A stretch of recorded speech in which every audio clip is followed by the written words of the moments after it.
Bonjour à tous et bienvenue. Un merci spécial à ceux qui me suivent déjà et un accueil chaleureux aux nouveaux venus ici dans le salon des fécondés, l'espace où on parle toujours de manière directe et sans filtre. Aujourd'hui, je vais vous poser une question. Qu'est-ce que c'est la richesse pour vous? Réfléchissez-y un instant, car l'image que nous avons en tête ne correspond souvent pas à la réalité, surtout ici à Monaco. Beaucoup croient que c'est l'endroit où tout est possible, où il suffit de connaître les bonnes personnes pour faire les sauts qualitatifs. Mais c'est vraiment le cas. L'idée de cette vidéo m'est venue lors d'un dîner entre amis où nous avons réalisé combien de personnes nous avons rencontrées au fil des ans, venues ici pleines d'attentes et rentrées chez elles vaincues et même vidées de leur portefeuille. Cette vidéo s'adresse à tous, mais en particulier à toi qui t'imagines arriver à Monaco avec l'objectif d'un succès facile et rapide. Prête à utiliser un bien-être que nous vivons ici, peut-être grâce à un sponsor qui vous arrangera pour toute la vie, et si possible, même avant la fin de la semaine. Or, croyez-le ou non, ça ne marche pas comme ça. Donc, si vous vous imaginez des grands managers avec des systèmes d'affaires infaillibles, des traders avec succès garanti ou des belles jeunes filles à la recherche du prince charmant, vous pouvez rester confortablement installé, car le rêve d'une vie facile n'appartient pas à la principauté de Monaco. Ouvrons une parenthèse que je fermerai à la fin de la vidéo.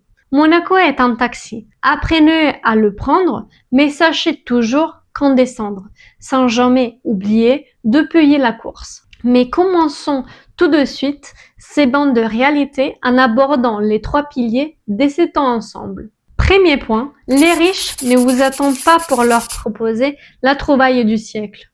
Eux, en effet, n'ont pas besoin du dernier arrivé pour construire leur fortune, ni économique, ni sentimentale. Ils ont accès à des services exclusifs et à des informations privilégiées et sur mesure. Des services bancaires à la gestion active des biens par les family officers, professionnels dédiés à la valorisation et à la location stratégique du patrimoine personnel ou familial. Je sais que cela seul suffirait à clore la vidéo, car ouvrir un coffre-fort super protégé est pratiquement impossible. Alors, mieux vaut abandonner tout de suite. Mais il reste encore quelques éléments à considérer, y compris comment jouer au mieux vos cartes. Et ça, je vous le révèle pas à pas. Maintenant, procédons au deuxième point. La vraie richesse et l'illusion du statut. Une leçon que Monaco m'a enseignée. Vous avez bien compris. Quand nous pensons à Monaco, l'image qui nous vient souvent à l'esprit est celle du luxe effréné et du champagne à flot. Et oui, une partie de Monaco, c'est aussi cela. Mais permettez-moi de déconstruire un mythe. La plupart des gens qui vivent et travaillent ici sont des individus tout à fait normaux. Ils ont des horaires de bureau, font leurs courses et mènent leurs enfants à l'école. Bref, la vérité est que l'argent facile n'existe même pas ici. Juste pour vous donner quelques chiffres concrets. Selon les dernières analyses statistiques, plus de 65 000 personnes travaillent à Monaco. Et parmi elles, près d'un tiers vit entre Monaco et les communes limitrophes françaises. Les restes, c'est des gens qui arrivent tous les jours. Et non, pas tous en Ferrari, je vous l'assure. Alors, les fameux riches que tout le monde imagine, où est-ce qu'ils sont? Eh bien, ils représentent environ 10 ou 15% des résidents. Et croyez-moi, ces quelques-uns, contrairement à ce qu'on pourrait imaginer, parfois on ne les reconnaît même pas. Cela me conduit à la leçon la plus profonde que j'ai apprise sur l'argent en observant la vie ici. L'argent peut être une énorme ressource, un levier pour la liberté, mais il peut aussi se transformer en un énorme problème, que ce soit que tu l'aies ou que tu ne l'aies pas. La différence réside dans la nature de ces problèmes. Quand on n'a pas l'argent, les problèmes sont souvent primaires et tangibles. L'angoisse de ne pas pouvoir payer les loyers ou les charges, l'impossibilité d'offrir à ses enfants une éducation adéquate, par exemple. Ce sont des problèmes qui limitent drastiquement les choix et l'avenir. D'autre part, avoir de l'argent peut nous libérer de nombreuses de ces contraintes, nous offrant la liberté de choisir, de poursuivre ses passions, de consacrer du temps à ce qui compte pour nous. Mais paradoxalement, cela entraîne une autre série de défis, souvent psychologiques. La peur, par exemple, que l'argent ne s'épuise, l'anxiété de ne jamais avoir assez pour suivre le rythme, la crainte d'être volé ou de perdre ce que l'on a construit. Et surtout, les pièges du maintien du statut. C'est les points cruciaux à mon avis. La course au statut peut être infinie. C'est l'obsession d'accumuler toujours plus d'argent et de ne le dépenser que de manière visible. Vous voulez des exemples? Par exemple des bateaux, des bijoux, les maisons luxueuses, les voitures des sports, les vêtements de marque, pour montrer toujours sa position dans la hiérarchie sociale. À Monaco, ce jeu est particulièrement évident, car il vous démontre qu'il y aura toujours quelqu'un plus haut dans cette pyramide d'exhibition. C'est une destination qui n'est jamais atteinte. Pensez que, par exemple, lorsqu'on achète un yacht, on fait toujours bien attention d'en acheter un d'un mètre plus long que celui de son voisin. Et si, au tout hasard, il est plus petit, alors on le change, parce qu'on ne peut pas être en reste. Au contraire, la vraie richesse, au moins à mon avis, n'est pas d'avoir 1 million d'euros, ce qui à Monaco, franchement, n'est même pas la base pour être aisé, étant donné qu'ici la richesse est considérée à partir des 30 millions d'euros de patrimoine net. La vraie richesse, celle à laquelle je vous conseille d'aspirer, est liée à la liberté du temps, pour faire ce qu'on aime et vivre la seule vie qui nous est accordée. Et pour ce faire, il est avant tout important de travailler en progressant et en s'améliorant pour atteindre les salaires toujours plus élevés. Et ensuite, en réalisant des investissements qui permettent de produire de l'argent détaché de votre temps de travail direct. Enfin, la plus belle partie, c'est celle de pouvoir dire non. Que ça soit une nouvelle offre ou simplement quelque chose qui nous prend du temps. Ainsi, la plus grande leçon que j'ai eue ici à Monaco se résume en 3 points. Travail acharné, investissement et construction de son temps libre. Les statuts est la prérogative de ceux qui ne connaissent pas encore ces 3 étapes simples. Et c'est pourquoi les vrais riches, ceux avec des patrimoines importants, que j'ai eu le plaisir de connaître et avec certains même de collaborer, passent souvent dans l'anonymat. Ça nous arrive de s'entraîner ensemble. Par exemple, nous plaisantons, nous parlons de tout et de rien, de manière tout à fait spontanée et informelle, non pas par opportunisme, mais parce que ici, en fin de compte, quelle que soit notre classe sociale, nous menons tous une vie normale, avec nos devoirs et notre temps libre. Je vais décevoir sûrement certains d'entre vous, mais je ne vous donnerai pas de noms. Sachez simplement que ce sont des personnes influentes et dont beaucoup sont liées à des marques et des services que vous utilisez quotidiennement. Ces personnes, vous ne les verrez jamais se promener avec ces voitures de luxe et ces montres en édition limitée ou des vêtements très chers. Au contraire, leur tendance est justement de passer inaperçus. Non pas parce qu'ils ne peuvent pas se le permettre, mais parce que ils ont compris que l'argent peut amplifier, mais il ne définit pas qui nous sommes. Donc, ce n'est pas une destination, mais plutôt un moyen. Un moyen pour acquérir de la valeur, que ce soit liberté, temps, expérience, sécurité pour soi et pour ses proches, et la possibilité de contribuer positivement au monde.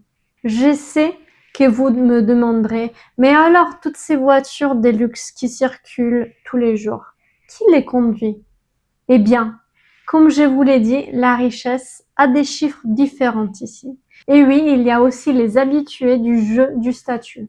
Mais l'important est de comprendre quel jeu nous voulons jouer. Et ouvrons maintenant les 3e et dernier points. Il n'y a pas qu'une seule façon de prospérer à Monaco, mais la mentalité ici est claire. La première chose qui doit vous être cristalline est que la mentalité de ceux qui ont beaucoup d'argent agit de manière très différente de la nôtre. Ceux qui ont un patrimoine significatif, à Monaco comme ailleurs, ne cherchent pas un cheval sur lequel parier pour qu'ils fassent les travaux à leur place. Leur stratégie s'appelle allocation d'actifs, un ensemble diversifié d'investissements qui travaillent pour eux 24 heures sur 24, sans besoin des salaires ni des repos. Imaginez l'argent comme une équipe de collaborateurs hautement spécialisés. Plus ils sont bons pour générer les rendements positifs, plus les revenus personnels seront élevés. Nous parlons par exemple d'immobilier, d'actions, des dividendes, mais aussi de quelque chose de plus. Parlons maintenant d'une des questions initiales de la vidéo, c'est-à-dire comment jouer ses propres cartes. C'est ici que votre rôle est en jeu. Explorons deux façons de tirer les meilleures parties de vos opportunités. À Monaco, en effet, les gens ne sont pas considérés comme un investissement direct sur lesquels miser, sauf dans une seule circonstance unique et très importante, lorsque vous-même ou votre idée représentez un actif solide dans les paysages de l'investissement. Celui-ci est le premier schéma pour interagir avec les super riches, avoir une idée d'affaires solide et innovante. Il ne suffit pas de se présenter avec l'arnaque du siècle ou l'idée farfelue pour joindre les deux bouts. Ceux qui investissent le font pour quelque chose qui peut vraiment générer de la valeur, que ce soit évolutif et gérable. Votre start-up, avec un plan d'affaires robuste, des données concrètes et une équipe fiable, peut devenir une partie de leur allocation d'actifs. C'est un investissement dans quelque chose qui a le potentiel de croître et de produire des rendements. Les fausses promesses et les idées peu claires ne mènent nulle part, surtout dans un environnement aussi sélectif. Pensez que même les gouvernements et d'autres entités ici à Monaco s'occupent vraiment de mettre en contact les startups avec les investisseurs. Mais ne vous inquiétez pas, si vous ne vous sentez pas des innovateurs nés ou des futurs entrepreneurs, à Monaco, il y a vraiment la place pour tout le monde. Et cela nous amène au deuxième atout dans votre manche. Devenir vous-même un atout crucial pour leur bien-être et leur succès. Souvent, en effet, ces personnes possèdent ou gèrent des entreprises et des patrimoines complexes qui ont besoin de fonctionner parfaitement, même sans leur présence directe. Elles ont besoin des personnes fiables, compétentes et professionnelles à employer. Ici, vos compétences, votre éthique de travail et votre professionnalisme sont votre carte de visite. C'est ici que la méritocratie trouve son terreau fertile, non pas dans la promesse d'argent facile, mais dans l'engagement à la valeur que vous pouvez apporter. Donc, trouvez un travail et gardez les pieds sur terre. Par conséquent, que vous soyez des entrepreneurs aspirants avec une start-up prometteuse ou des professionnels désireux de contribuer avec vos compétences, trouver du soutien ou la juste reconnaissance à Monaco est tout à fait possible. Et donc ici, nous clôturons la parenthèse que nous avons ouverte au tout début. Comme nous locaux nous le disons, Monaco est un taxi. C'est un moyen sur lequel monter pour se faire émener vers son objectif réaliste de vie. Que ça soit une belle vie plus confortable, une splendide carrière ou même une retraite anticipée. L'important est de ne pas oublier que chaque course doit être payée. Et comment ? Par l'engagement et par la résilience, en contribuant à ce qui est aujourd'hui considéré comme l'un des meilleurs états où vivre. Ici, nous faisons partie d'un organisme en parfaite santé. Et maintenant, c'est à vous. Racontez-nous quelles sont vos expériences. Avez-vous déjà entendu ou vécu des histoires similaires?